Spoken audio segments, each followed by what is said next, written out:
마지막 때를 맞이하는 성도의 자세, 이렇게 말씀의 제목을 지어보았습니다. 마지막 때를 맞이하는 성도의 자세. 데살로니가전서 5장에 보면은 처음에 주의 날이 밤에 도둑같이 이를 것이다라고 말씀하며 이제 데살로니가 교회에 있는 성도들에게 권면하는 말씀 우리가 함께 보았습니다. 먼저 교회 안에서 교회 사람들하고 서로 알아주면서 너희끼리 화목하라 하고 이렇게 교훈을 줍니다. 그리고 특별히 인도하는 자들을 알아주라고 이렇게 말합니다. 우리가 우리를 인도하는 자들을 알아주지 않으면 그러면 우리는 도대체 누구의 지도를 받고 누구의 인도를 받는다는 말입니까? 하나님께서는 눈에 보이시지 않지만 눈에 보이는 사람들을 세우셔서 그 사람의 인격을 통하여 하나님께서 우리를 지도하시고 인도하십니다. 세상의 왕부터 교회의 지도자까지 또 가정의 보호자, 부모들까지도 하나님께서는 각자의 역할을 맡기시면서 하나님의 대리자로 하나님의 대사로 각자에게 직분을 맡겨 주셨습니다. 그리고 그 아래에서 다스림 받는 사람들은 선한 일에 순종하고 악한 일에 저항하는 것, 이것이 우리가 지도받는 사람들로서 선악을 분별하여 하나님의 뜻을 따라 순종하는 삶을 사는 자세입니다. 특별히 교회 안에서는 지도자들이 죄를 추구하는 경우가 혹 간혹 있을 수도 있지만 그런 경우는 많지 않습니다. 대부분 지도자들이 하자는 게 뭐예요? 모여서 예배합시다, 전도하러 갑시다, 기도합시다, 봉사합시다, 이런 것들이지 뭐 같이 도둑질 합시다 뭐 그런 거 아니잖아요. 그래서 교회 안에서 수고하는 사람들은 다 하나님의 일을 추구하는 사람들이기 때문에 그들의 수고를 알아주어야 한다는 것입니다. 이 알아주는 것, 사람들이 알아주는 것, 사람들이 알아주지 않아도 하나님이 알아주시니까 일하는 사람들은 그저 묵묵하게 일을 하지요. 그런데 한편으로는 사람들이 알아주는 그 알아줌을 통해서 하나님께서 알아주신다는 것을 느끼게도 합니다. 하나님께서 내가 너 수고하는 거 알고 있어 라는 것을 사람들의 음성을 통해서 듣게 하신다는 말입니다. 이 말은 사람을 통해서 하나님의 위로가 전달된다는 말입니다. 지도자들에게 필요한 것은 위로와 격려 그리고 지지입니다. 잘하고 있습니다. 우리가 돕겠습니다. 이렇게 하는 겁니다. 그러면 그들이 날개를 펴고 더욱더 맡겨진 일들을 잘 할 수 있습니다. 그런데 반대로 몰라주고 누가 열심히 수고하고 있는데 한마디 칭찬이나 격려 이런 거 하나도 없으면 그러면 사람은 외로워집니다. 나 혼자 일하는 것 같아 보일 때, 그렇게 느낄 때 그때 넘어지고 그때 떨어져요.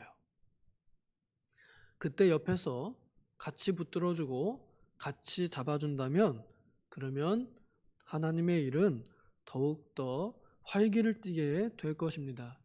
지도자가 활기를 띠고 움직이는데 어떻게 그 단체가 망할 수 있겠어요?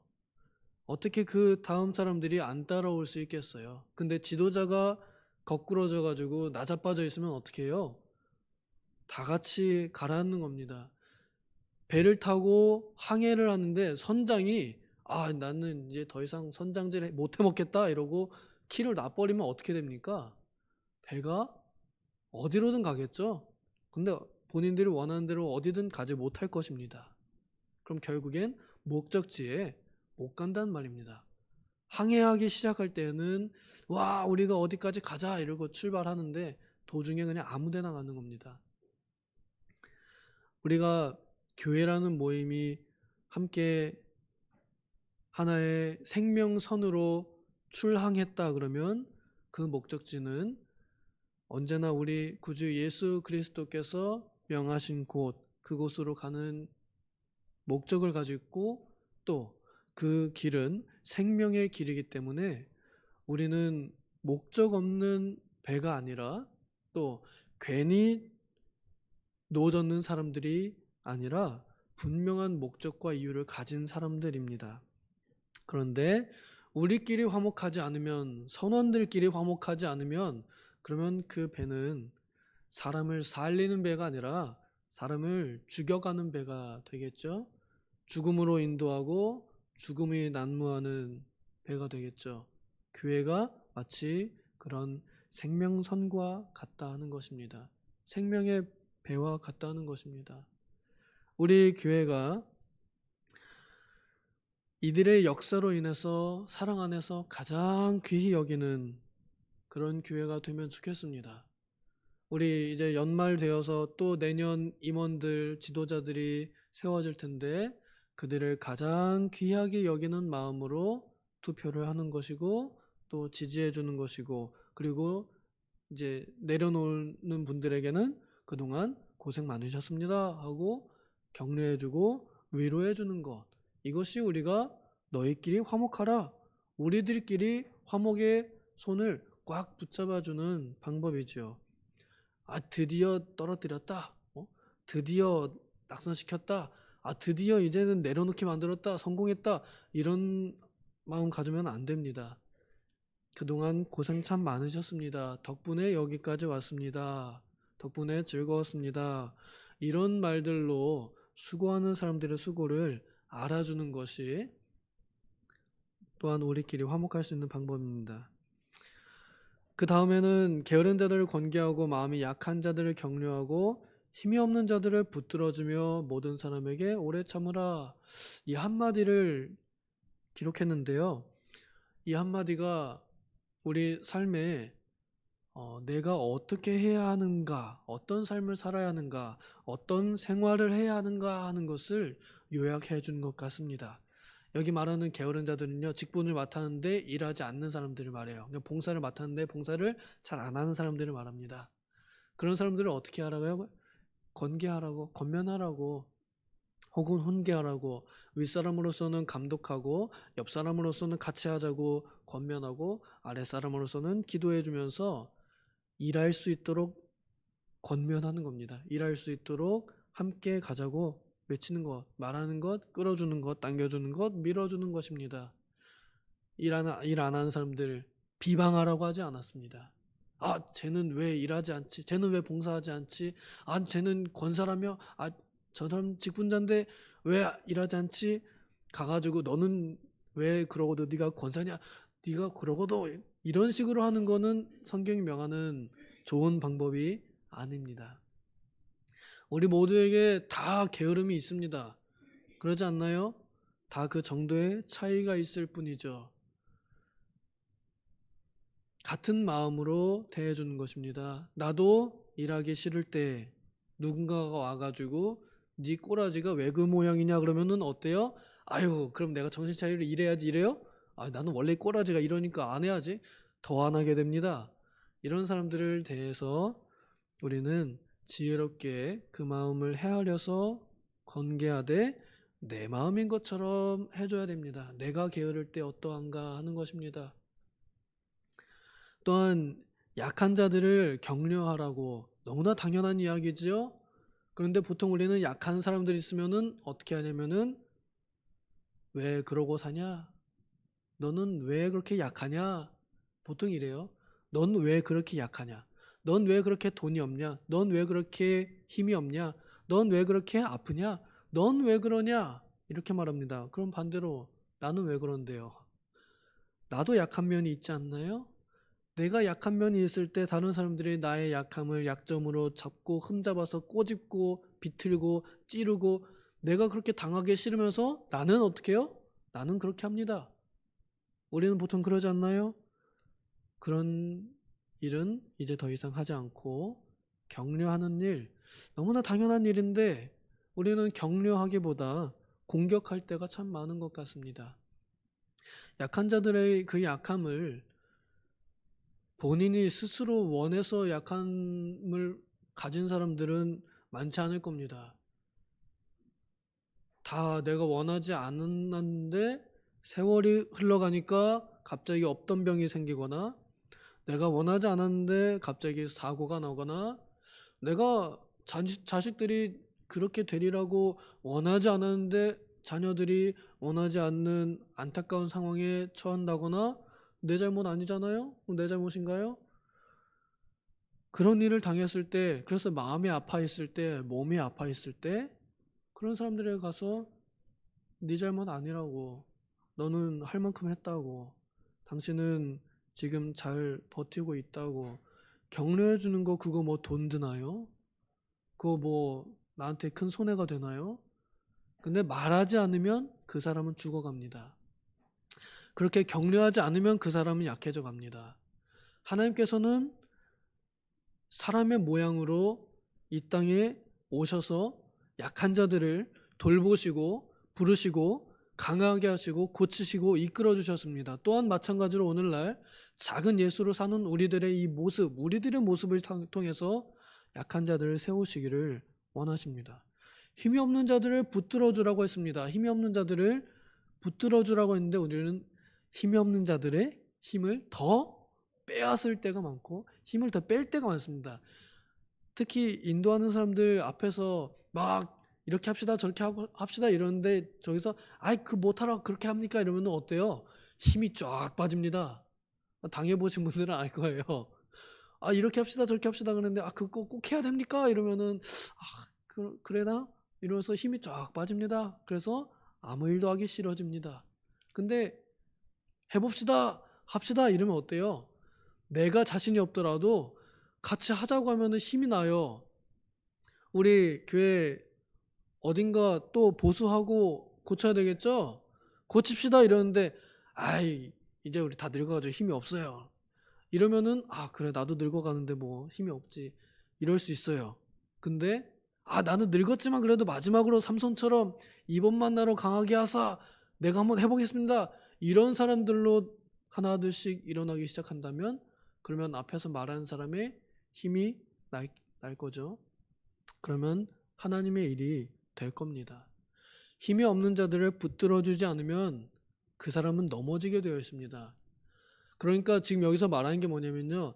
가만히 내버려 두면 죽는 사람들 가만히 내버려 두는 거, 내가 아무것도 안 했다는 것이 사실은 잘못이라는 겁니다. 아무것도 하지 않은 것이 문제라는 거예요.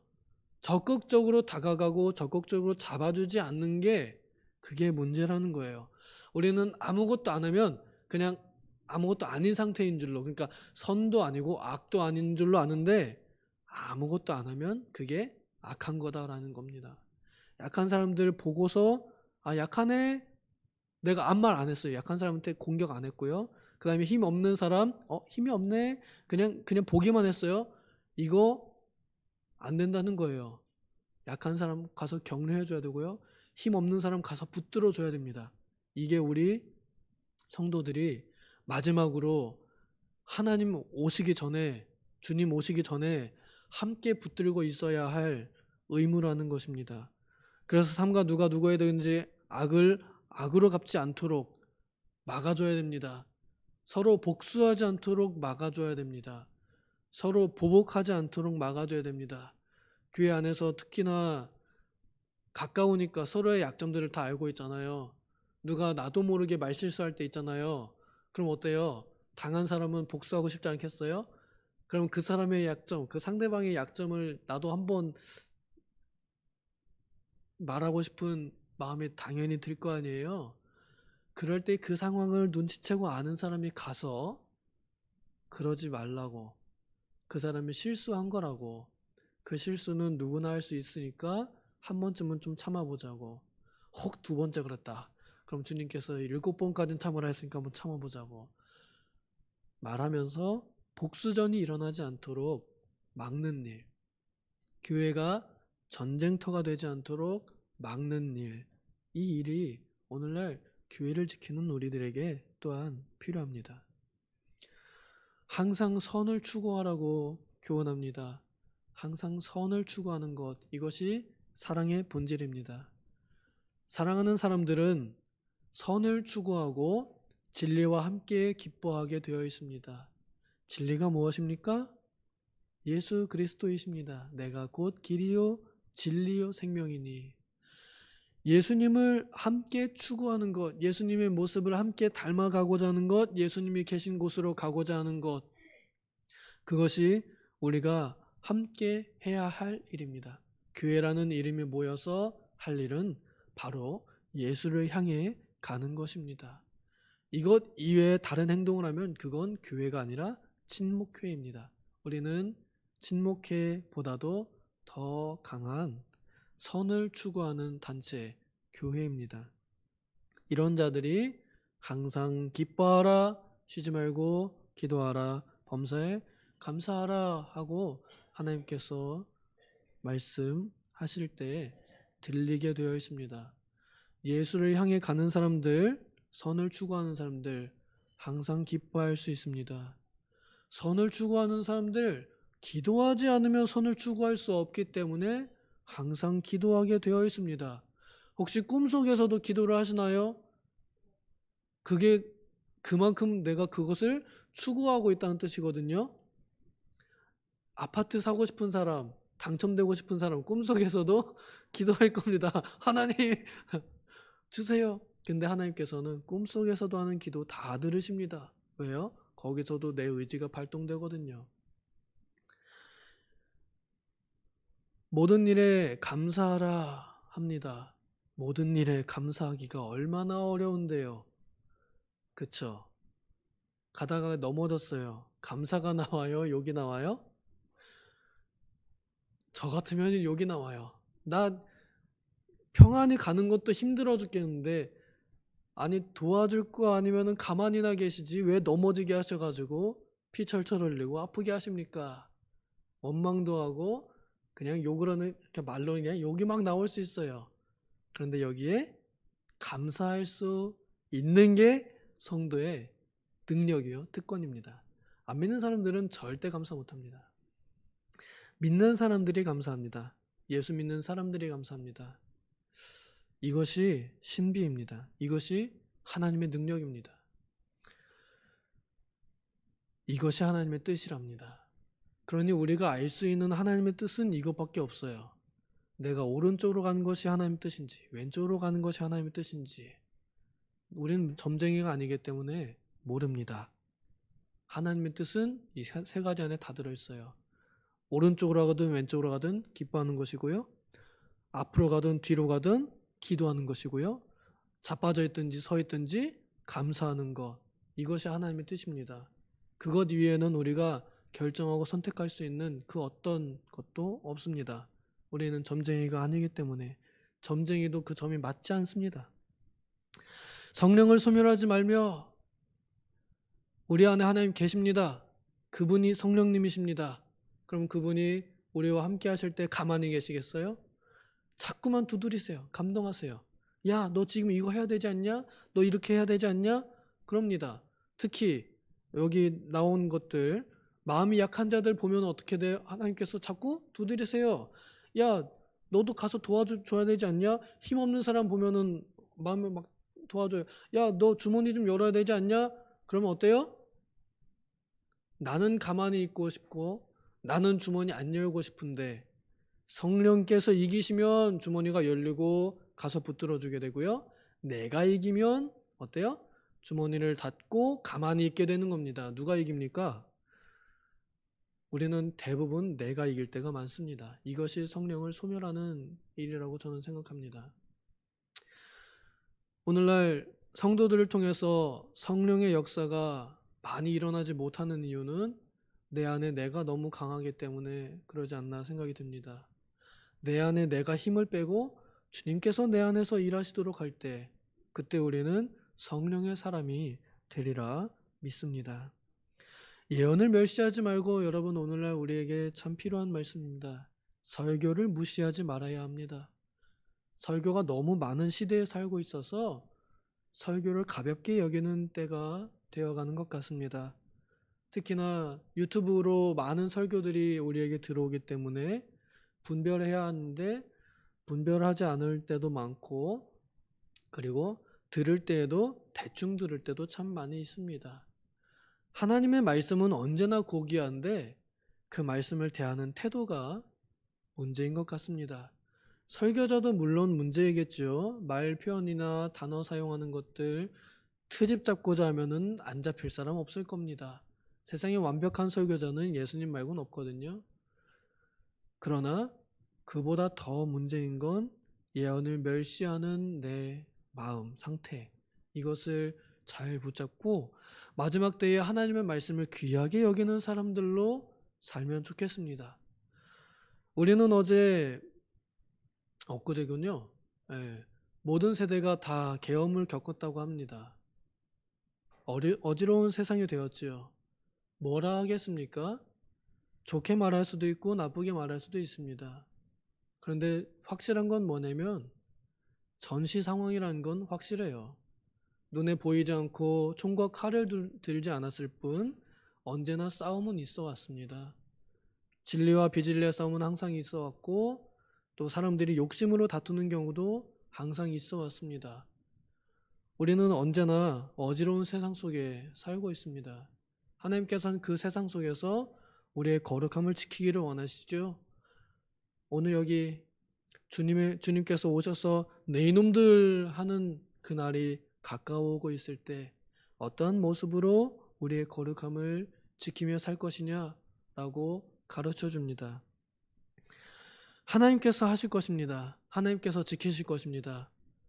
그때까지 우리가 어떻게 살아야 하느냐, 이 말씀을 가지고 교훈을 받사오니 부디 우리의 마음을 정돈하고 다른 어떤 일에 또 다른 사람들의 소리에 소문에 휩쓸리지 않고 우리 자신들의 본분을 지키는 성도의 마지막 때를 사는 우리가 되기를 소망합니다. 기도하겠습니다. 하나님 아버지, 세상이 어지러워 믿는 자들이 어찌할지 모르는 이때에 하나님께서는 우리에게 우리의 거룩함을 지킬 수 있는 방법들을 가르쳐 주셨습니다. 그리스도께서 약한 자들과 함께 하시며 그들을 도우셨던 것처럼 우리도 작은 예수로 살며 어려운 이들을 도와주고 또 하나님 앞에서 기뻐하고 기도하고 감사하는 삶을 살고 내 안에 계신 하나님의 말씀을 듣고 또 내 밖에 들려오는 하나님 말씀을 귀하게 여기는 삶을 살 수 있도록, 그래서 모든 일에 선을 추구하는 우리가 되게 하여 주시옵소서. 감사드리며 예수님의 이름으로 기도하옵나이다. 아멘.